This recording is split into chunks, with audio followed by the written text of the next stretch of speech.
Pinupruning ko itong aming macadamia tree. Ito yung aming pinaka-oldest at pinakamataas na fruit tree dito sa aming backyard. Established na itong kanyang puno nung nabili na namin itong property. Ganito na kalaki itong macadamia tree nung lumipat kami dito sa property na ito. Sobrang ganda at sobrang bango nito kapag flowering season dahil super hitik ito sa bulaklak. Once na na-pollinate yung kanilang mga bulaklak ay mabubuo na yung kanilang mga bunga. Year 2023 pa itong video na ito kaya wala pang mga vegetable gardens dito sa palibot ng aming macadamia tree. Mostly lawn pa lang ang nakikita nyo sa paligid. At itong mga dinadaanan ng mga bata na grasses ay na-convert na namin into vegetable garden beds. At ito naman yung first time na mag-harvest ang mga bata ng macadamia nuts. May mga ilang branches kasi ito na mababa lang kaya abot kamay nila ang mga bunga.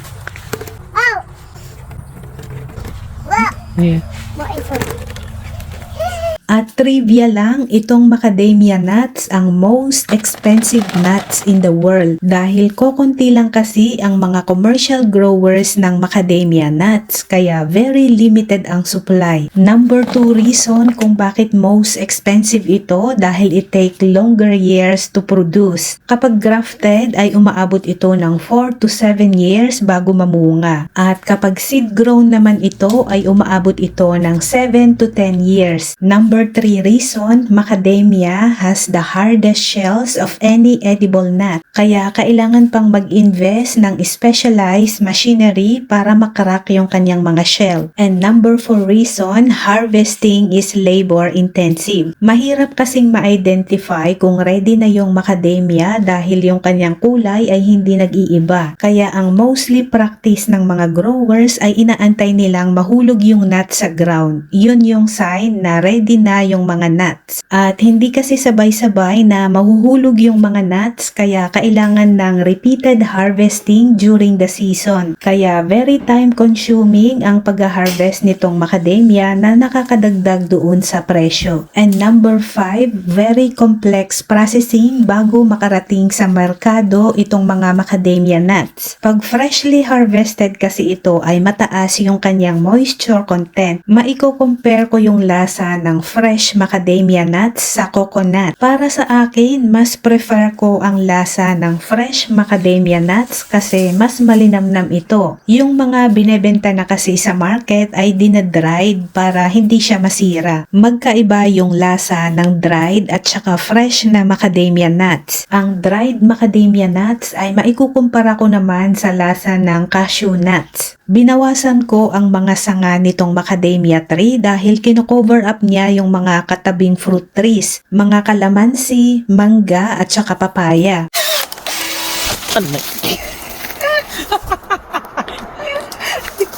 Nagpruning na rin ako nitong mga kalamansi para abot kamay lang ang bunga kapag namitas. Sobrang hahaba pa naman ng mga tinik nitong tinanim ko na kalamansi. Binili ko ito na seedling at mga 3 years nang nakatanim at hindi pa ito namumunga. Hopefully ay makapamunga na itong mga kalamansi this year. Yung isang puno naman nakasabay nito ay nakita ko nang namumulaklak. Siguro na delay lang yung pamumulaklak nitong isa dahil na-cover up siya nitong mga sanga ng macadamia. Mas nagiging productive kasi itong mga kalamansi kapag nasa full sun area sila. At natapos ko na naipruning itong aking macadamia tree. Isinunod ko namang ipruning itong isa pang kalamansi tree. Nabili ko rin ito na seedling kasabay nung kanina. Pero mas maganda ang pwesto nitong isa dahil nasa full sun area ito kaya nag-umpisa na ito na mamulaklak. Kaya hindi ko totally na pinababaan kasi may mga nabuo na siyang mga flowers. Kaya pag gusto nyo na mas maging productive ang inyong kalamansi ay doon nyo sila ipwesto sa may full sun area. The more sunlight na nare-receive yung puno, the more na mas nagiging productive. Kaya ko rin binawasan itong mga branches ng macadamia para makareceive ng more sunlight itong mga katabing puno. At maging productive din itong mga kalamansi, bowen mango, papaya, and star gooseberry.